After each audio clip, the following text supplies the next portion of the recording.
Here at Marriage Helper, we tell all kinds of great stories about people and how their lives have been changed in their marriages because of putting certain principles into practice. And of course, it's never ever the same when we tell someone's story than when they tell their own story. And so we have a couple here to do that today. Ryan and Vanessa, they're over in the great state of California, and they're here to talk about how we at Marriage Helper have been able to help them. Welcome to our relationship radio program, you guys. Thank you. Thank you. Good. This is Relationship Radio, an extension of Marriage Helper International. Hosted by renowned marriage and relationship expert Dr. Joe Beam and the CEO of Marriage Helper, Kimberly Holmes. We answer your questions directly with research-based principles that you can implement immediately. Regardless of the situation, what we teach will not only make your relationships better, but will also help you to become the best version of yourself along the way. If you have a relationship question, follow the link in the description to see which topic is up for discussion this week. We can't wait to answer your questions and have you join our community. Turn up the volume and prepare to take notes as we begin this week's episode of Relationship Radio. Good. Let's go ahead and get a little background information if we can. Oh, by the way, you're both very pretty people, so I love talking to people that make the screen look good. At least one of us. So tell me, how did you guys, when did you meet and how did you meet? We grew up in church together. Yeah. Probably 2 and 3 years old. Yeah. Her brother was in the same Royal Rangers class as me, and she was always Chris's little sister, and we kind of grew apart over the years. And when you say grew apart, were you already an item before then, or just no, sorry. We grew up because we were kids. Okay. And then it was in high school, my senior year, that I just graduated from high school, and she showed up at church one morning, and I was like, oh, well, she's not so little anymore. With my best friend who sat next to him. Yes. And so that was about what year? 1992. Okay. And so did you start dating right away, or how did that evolve? I just gotten out of a relationship, and I'd sworn off dating for a year, and I just couldn't shake the feeling that I wanted to get to know her better. And so I spent a week trying to find her phone number. And back in the day. Yeah. And in youth group, we all had to sign roll sheets and put our phone number. And so I was able to get her phone number from that. And I called her out and asked her up for a Coke as friends. And she said no. And then she pushed out. I got to stop.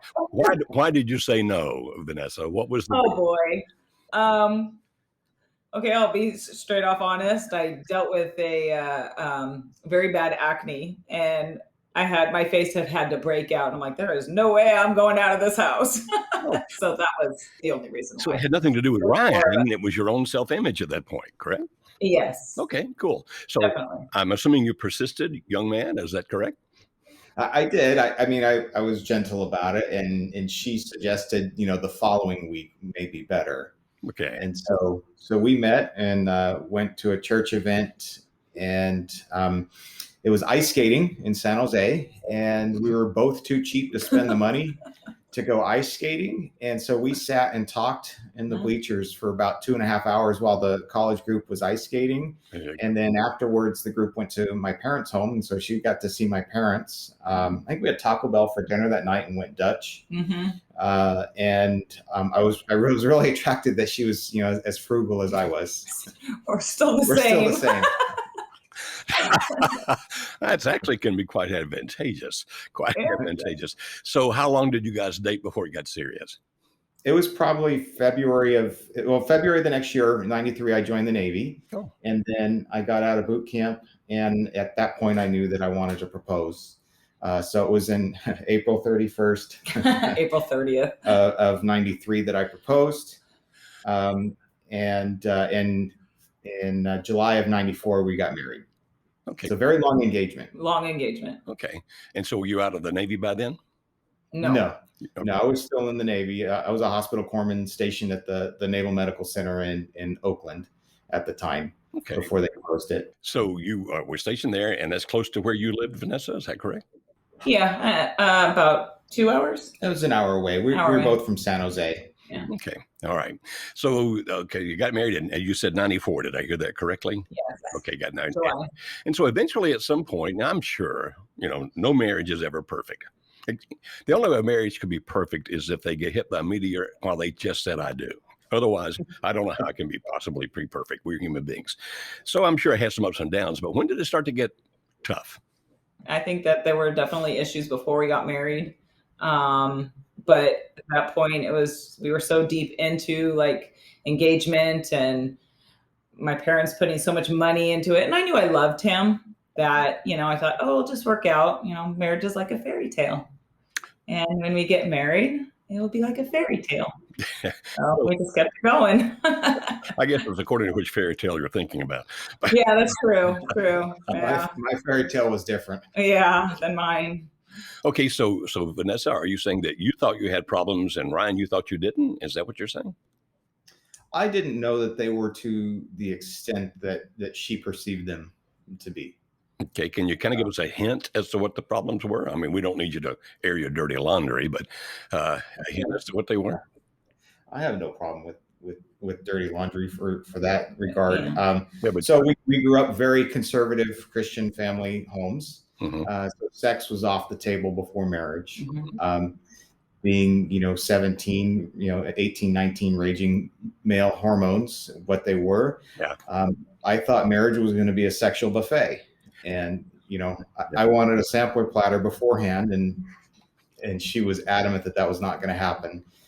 So there was a lot of friction over that, and not to make it sound like that was an everyday thing, but it was something that reared its head from time to time. Right, I understand. And was that basically it, or were other things occurring as well? There was some like spending time with my best friend. It was it was a struggle. So, and there was one night where my best friend came over and we were going to watch a movie, and he came over and he says, well, I don't want to watch that movie. And I said, well, then you can leave. And he left very unhappy. It was not a good thing, but. So did you feel that, I'm a control freak. Okay. Well, that's what I was going to ask. Did you feel that? Yes, very much so. Okay. All right. So you felt he was controlling. I got it. Okay. I didn't see it then because I grew up with it. So to me, it felt normal. I grew up with a lot of people controlling me in a way. I was the youngest, so I had brothers and sisters who controlled me, and my dad was very, down. What would be a good word for him? It was strict. Dad's way. Yeah, dad's way. So it kind of felt like normal for especially a male figure to control me. So I just felt that was normal. Yeah, I am what you would call a conservative Christian, but I have seen that so often, particularly in conservative Christianity, where women tend to be subjugated. And hopefully that will change and is changing. Okay, so you finally got married, and then how long did you go before you began to hit some major troubles? Oh my gosh. So during our crisis, it came to light that on our honeymoon, we were in Pearl Harbor, and there was a photo of her sitting in the corner, and I am, on cloud nine, just married, this is my bride. I'm ecstatic, and I'm taking photos of everything. And little did I know, to her, she wasn't in that same headspace. And I learned this, 20 years after the fact. And, she said, remember that picture? There's a picture, you just see the anguish on my face. Like, oh dear God, what did I get myself into? I was there. That's what you were feeling on the honeymoon. Oh dear God, what did I get myself into? I'm sure it had to be very miserable for you. Yeah, but I pushed it down for 22 years. Yeah, you'd been trained to push it down. Yeah. Yes. Okay. So July of 2016, I heard that I love you, but I'm not in love with you. There had been things building prior to that. Definitely. Yeah. things that we had worked on, and things like, we can go back to Puerto Rico, where we were in Puerto Rico, and it was pretty bad. And then I basically said, fly me home. And when you get home, I'll be at my parents we had 2 kids at the time, because I asked him straight off. I said, what's, our oldest son's teacher's name? What's his favorite color? What's his favorite food to eat? What's this? What's this? And he couldn't answer any of it. So I thought, what do I need you for? I don't need you. There was a lot of tension then. But he got, he saw it, and he did do a lot of changing then. But things started to creep back. So then things got a little better, and then it got bad again. We found out we were pregnant with our 3rd child. And we were going through some counseling at that point. It did help. Throughout, since high school, I dealt with a porn addiction. And that, really is so destroying and so destructive to a marriage. And so trying to work through that, and I had no idea the damage that it did to Vanessa. And it took its toll over time, and conservative Christian home, when one person wants sex, well, you should get it. Right? Because don't deprive the other. No, 1 Corinthians chapter 7. Yes, I know that. That's right. Got thrown at me quite a bit. Yeah. Again, I am a Christian, but when I see people using scripture to control other people, it's like, and I know you know this now, Brian, that's not what that was meant to do, to try to control another person. So, Vanessa, if I may ask, how did you feel? What did it do to you inside, the way you thought, the way you felt, etc., that he was using pornography? Oh, I dealt with low self-esteem since I was in probably junior high. I was anorexic. Really bad, just low self-esteem from things that happened in my childhood and through high school. My self-esteem was just destroyed. So that killed me even more. I thought, how I cannot, I can't compare at all. And I'm definitely not doing that stuff, and but then I had the feeling of, okay, well, maybe that's what I'm supposed to be for him to love me and whatever. So there was a period in my life where I tried, I would work out like crazy and tried to be that perfect body and everything. And it killed me, self-esteem, very much so.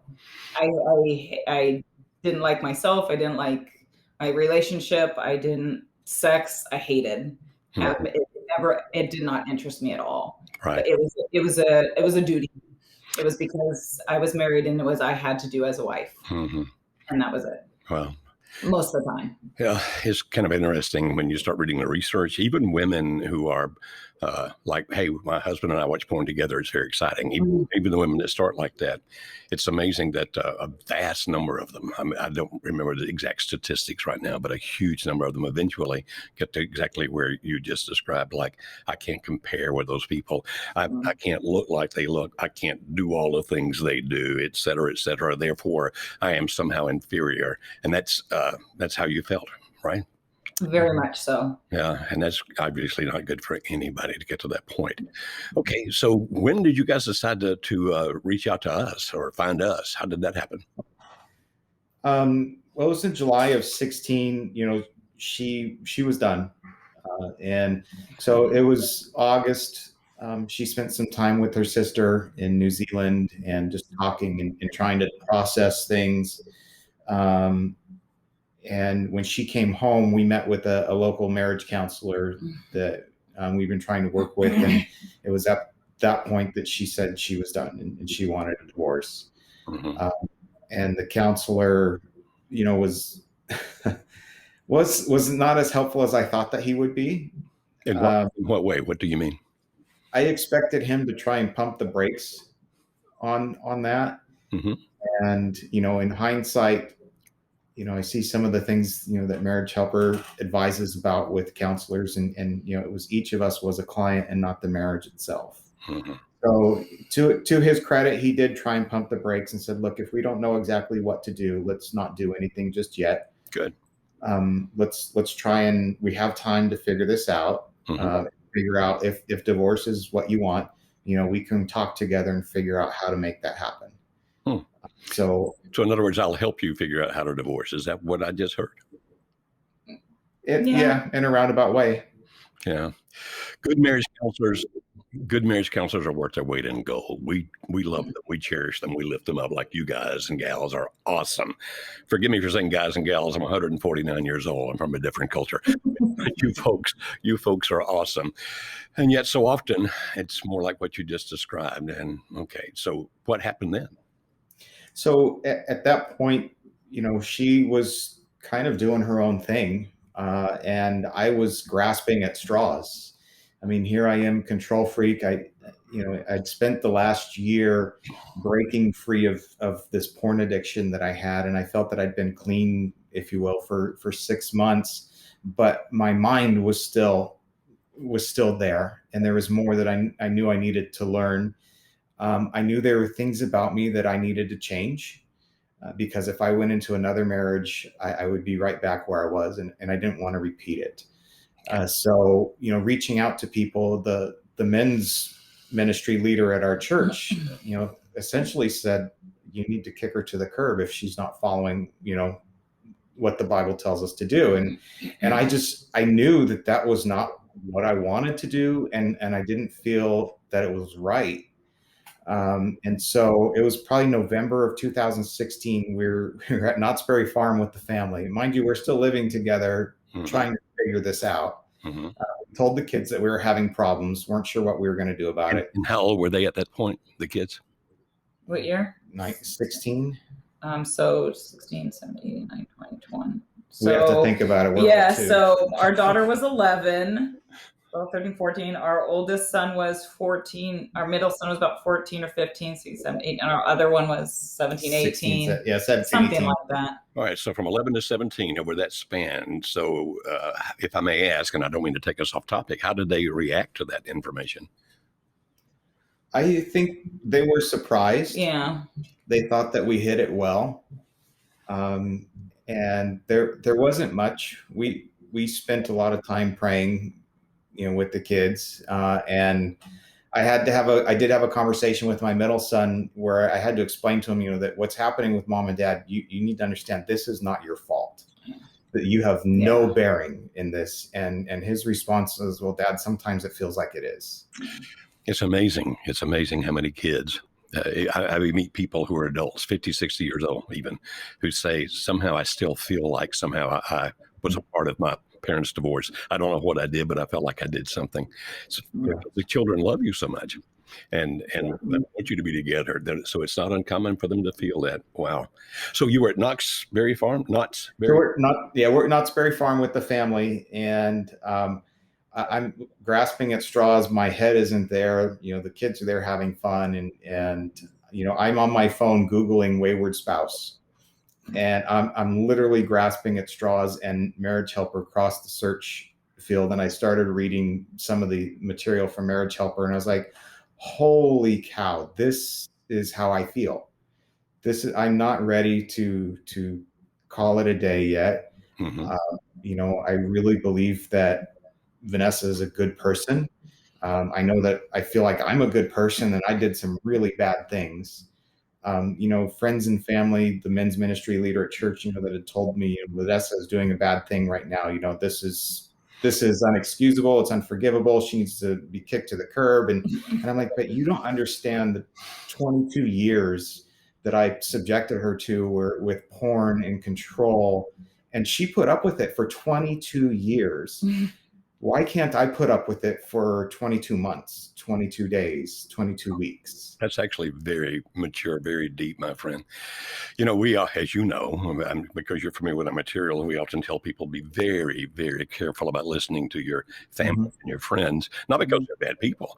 They just love you so much that when Yeah. they feel you're being hurt, they get mad at the person they feel hurt you and can give some very bad advice, no matter how wonderful they are as people.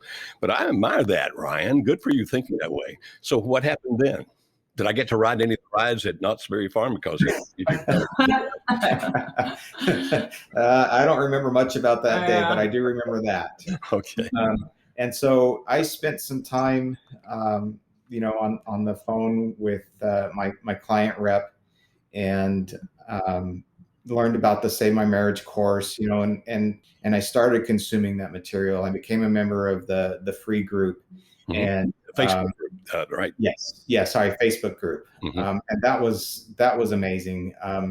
Tina Tina Toady Coleman is my control sister, and she would, I connected with her pretty quickly, and she's a fellow control freak, and she didn't hesitate to call me out immediately. She's from the East Coast, so I mean, Yeah. culture, hey, I'm gonna call it like I see it. And she Tina, did. one of our admins in our Facebook Yes. groups, and she is an awesome human being. And yeah, Yes. I mean, she would confront me. It makes no difference who it is. Yes. Let's talk about what's right here. And she's Yes. tremendous. So I'm glad you got connected to that. And just for those who will understand what a client rep is, we have client relations people. We call them client representatives. Like if you can actually schedule on our website Mhm. appointments with them. They're not counselors. They're not therapists. They just listen to you and help guide you to whatever resources we have that can help. Okay, so you're talking to your client rep. You've got hooked up on Facebook with Tina, who's straightening you out. Yes. So what happened then, my friend? So I found Marriage Helper. It was probably December timeframe, talking with my client rep Amber, who was great, by the way. Shout out to Amber. And found out the cost of the Save My Marriage course, and she's done with the marriage at this point. Mhm. You go do what you want. I'm okay. I'm not. So I'm thinking I need to run that price by her, Mhm. and get her to buy in on it. And her response was not the warmest response. See. You do what you need to do, but know that I'm out. Mhm. So I bought the course. That course is priced at about the price of 2 counseling sessions, by the way. Yes, it is. So it's not like, thousands and thousands and thousands of dollars. But I understand. I get it. Vanessa is like, hey, why would we spend money? I'm done. I'm out of here. I get it. Yep. Okay. All right. So we did. I started the course December of 2016. Found out about the workshop. I asked Vanessa about the workshop, and it was no, not no, but Nope. but no. I'm done. So I let it go. So I started in on the materials. The first video that I watched was Kimberly's video. Here's the first thing to do when saving your marriage. Makes sense, right? Yeah. Hi. For people who don't know, Kimberly is our CEO and also my youngest daughter, who works with us. And the only relative I have on the whole team of about 50 of us at this point, and growing rapidly. But she's our CEO. So you saw Kimberly. Yes. Starts with pies. Is that what you just said? Yes. Okay, great. Starts with pies. So I started working on pies at the time. Now, for those listening, let's just make sure they understand pies does have nothing to do with apple, banana. Very true. I would state if it was. No, I'm kidding. Just kidding. It's actually a system we teach. It's an acronym that you can find on our website and other places. We won't take time to describe it now. So you start working on your pies. So I started working on pies, figuring out how can I attract Vanessa back.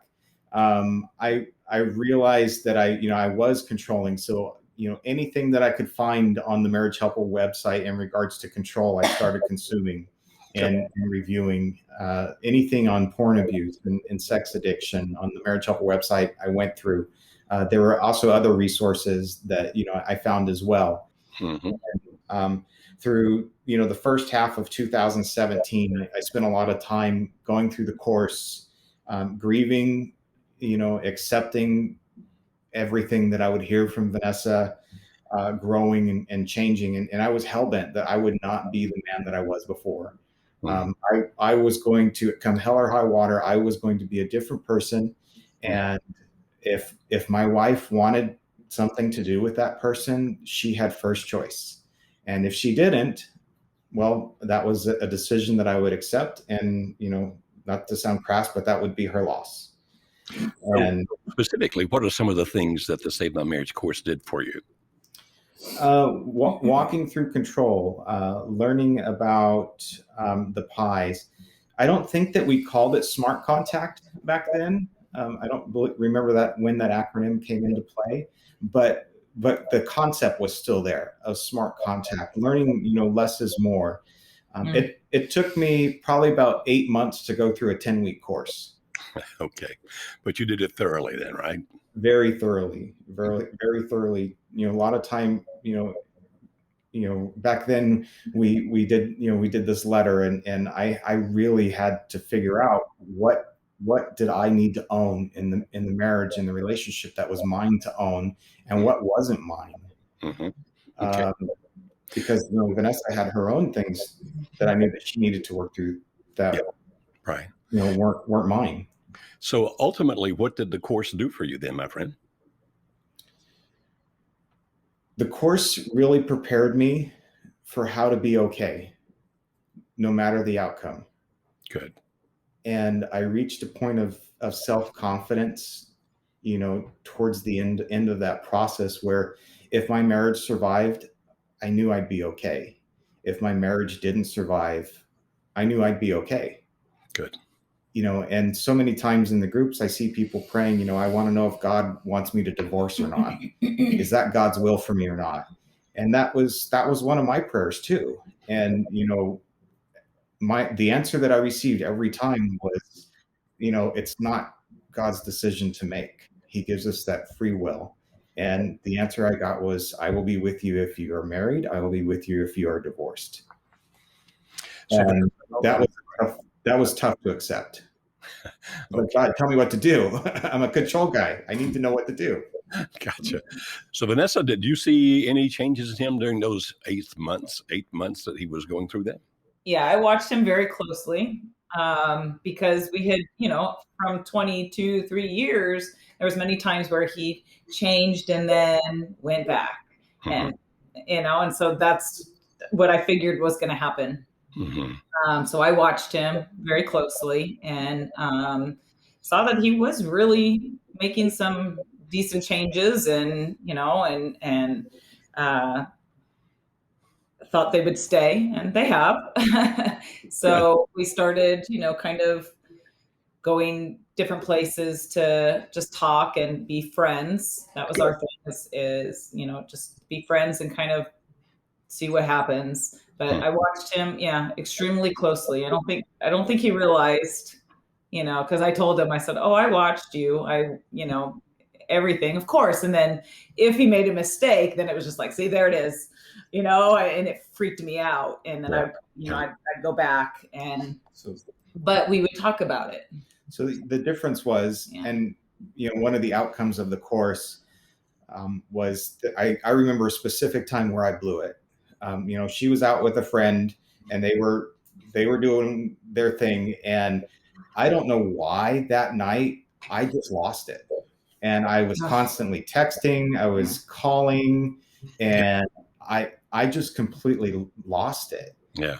And she came home that night and was, kind of beside herself. And it was the next day that I went to her, and I'd had a lot of time. When you're in a marriage crisis and you're separated, you have a lot of time to think. So I had a lot of time to think about it, and going back through the course and going back through the materials, realizing that I stepped across the line that I shouldn't have. I wasn't using smart contact. I was approaching it emotionally, and I went to her, and I had to apologize. And I just said, I'm sorry. This is not the man that I want to be, and you deserve better. And I let it go. And I think I turned around and walked out of the room as soon as I was done apologizing. I came here to apologize to you. I don't need to say anything more, because I was so scared I was going to be defensive. Four horsemen, that's another takeaway. Mm-hmm. of the course. But I walked out of the room terrified that I was going to get defensive and try and explain myself and just let it go. Yeah. And I found out later, that she had been watching and she noticed, and that I think that made an impact. Made a big impact. Awesome. That's Big fantastic. impact. Yeah. All right. So let me ask each of you, I'm going to ask you each individually here. So Ryan, if people out there saying, I'm not sure that my spouse wants to be involved in saving my marriage or not, would you recommend the Save My Marriage online course? And if so, why? If you can kind of summarize what you've been saying so far. Yes. And I do it every day, literally every day. You tell people about it every day, huh? Yes. I'm in the big group, and yeah, every day. So why? As a controlling person, and I don't like control freak because it sounds so negative, but it's also kind of funny and cool. But as a control freak, it gives me a course, a plan of action. And it's a 10-week course. So, you're separated. You have a lot of time to think. Well, now here's something that you can put those thoughts into. So instead of being scatterbrained and trying to find, thousands upon thousands of resources online, here's a course that's tested, it's proven, and if anything works, this will. And when you get through it, you have this peace of knowing that, you know what, I'm okay. I don't have to have my marriage survive to know that I'm going to be okay. And if my marriage survives, it's gravy on something that's fantastic already. And so that's what I would tell anybody in that situation. We're still together. We're still together. Going on 27 years. So I'll say I met with a divorce attorney. I met with 2 divorce attorneys throughout this. Just, again, control freak. I wanted to know. I wanted the education. I understand. And one of them cracked a joke saying it literally is cheaper to keep her. And looking at the numbers, it's, it's a gamble, but everything in life is a risk, and it's a very inexpensive risk compared to what you stand to lose if you end up divorced. Yeah, of course, because we have to continue to be able to help people, we have to charge for some of the things we do. And if I were a billionaire, I guess we would charge a whole lot less, because then we wouldn't have to worry about how do we pay our payroll, that kind of stuff. Mm-hmm. But I'm very proud of the fact that we give a lot more value than we charge. In other words, that whatever you pay us, we're going to give you much, much, much, much more back. And so I'm not ashamed of that, not hesitant one bit.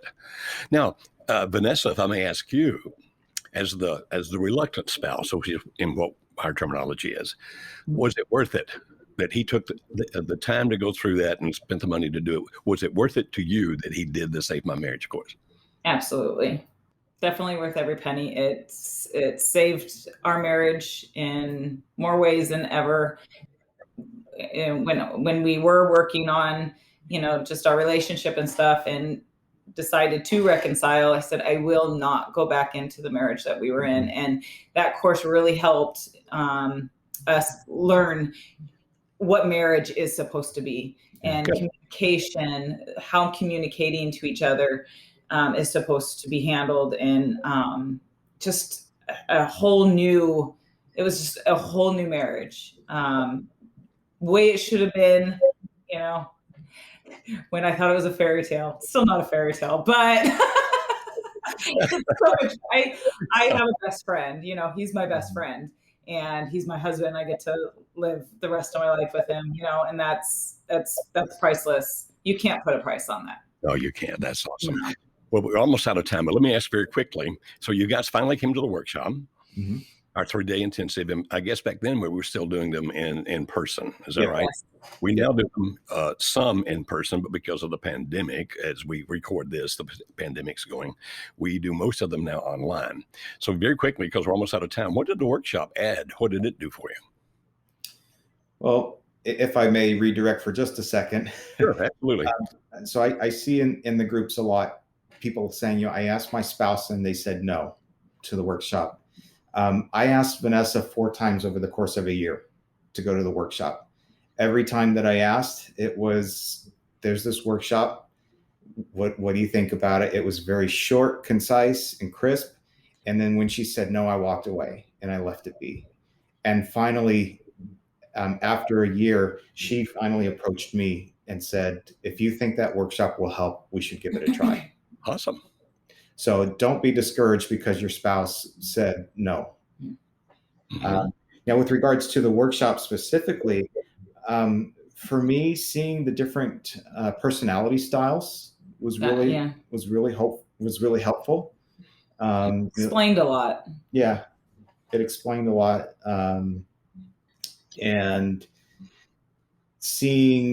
going through. I think the first exercise that we did was the have to, ought to, want to, and It's done on Friday morning or the first morning of the workshop. Yes. yeah, and that was for me. I mean, it wasn't much of a surprise, but For me, it was, what was my answer? I forget. It was I want want to. I was like, I saw it. I'm like, this is rigged.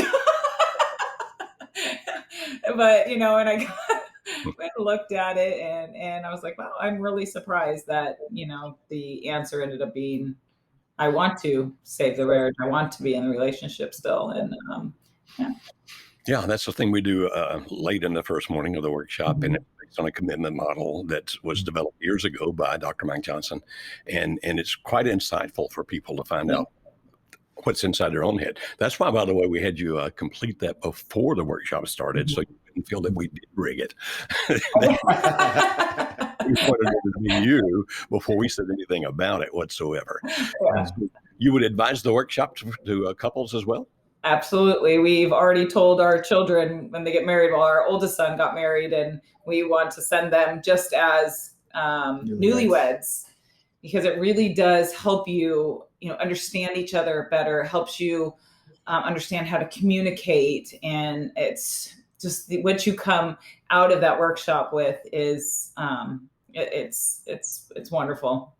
And it's important for even before you hit crisis. Yeah. We do have newly married couples and sometimes engaged couples come through. I think that is a tremendous education for them. Yes. Okay, so there are people out there. We're about to wrap up. You can say whatever you want to those folks. What would you say? Your marriage is worth it. Mm-hmm.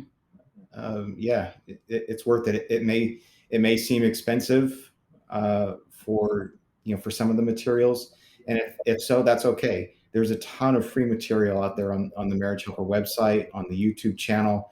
If DIY is what you're looking for, you can absolutely do it. If you're like me and you need that structure, the Save My Marriage course, I can't recommend it enough. And if your spouse is willing, the workshop was just fabulous. Like Vanessa said, we're sending our oldest is married. We'll be sending him shortly. Our middle son just got married, and we're looking at sending him as well. It's worth it. Good. And Vanessa, what would you say? Same as what he says. It's worth it. Your marriage is definitely worth it. It's not easy.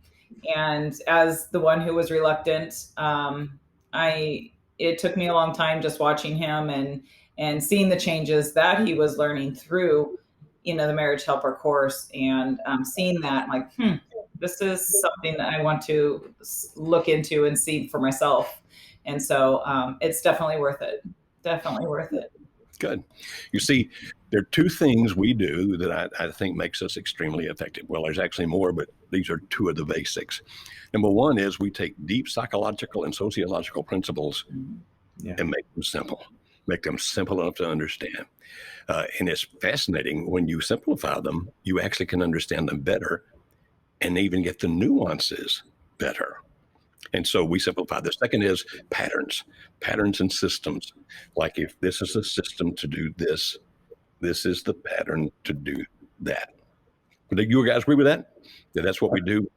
Okay. Yeah, absolutely. And that's one of the things I love was the social science aspect of it. Yeah. And that it's not a conservative Christian thing. It's not a Mormon thing or any other thing. It's social science. And I love that. That's what attracted me to Marriage Helper.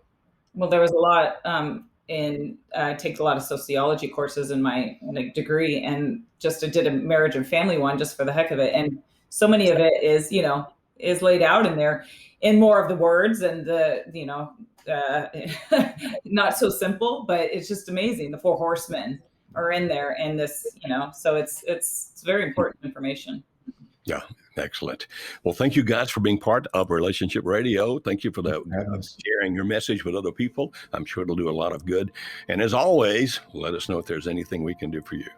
And for all you folks out there, this is Relationship Radio. I'm Dr. Joe Beam.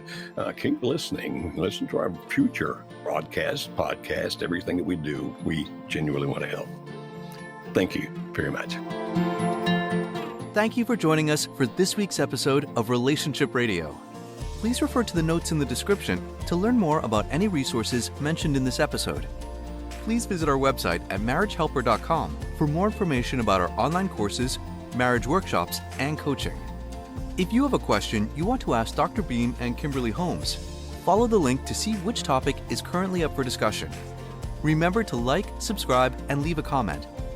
We exist to help save marriages and strengthen families. We look forward to interacting with you on the next episode of Relationship Radio.